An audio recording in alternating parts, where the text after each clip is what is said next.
Gregorio from ABS-CBN News. So some senators have said po that there's an emerging consensus to convene yung impeachment court by August 4.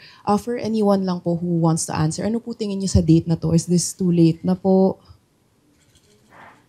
Ang fear po namin dyan ay hindi siya forthwith.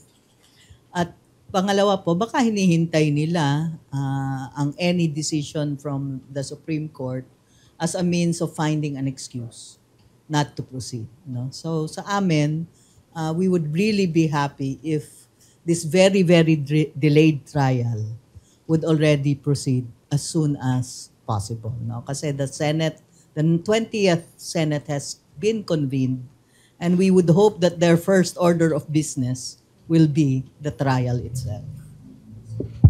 So ang gusto po, pag open agad po, tatakil na siya agad. Sa pananaw po namin, batay sa maraming dahilan, isa na nga yung the urgency of this matter, the constitutional mandate of the Senate, as well as the repeated survey findings that the most Filipinos would like to see this to proceed, then I don't see what is more urgent than that. I don't see why this should not be the first order of business of our Senate.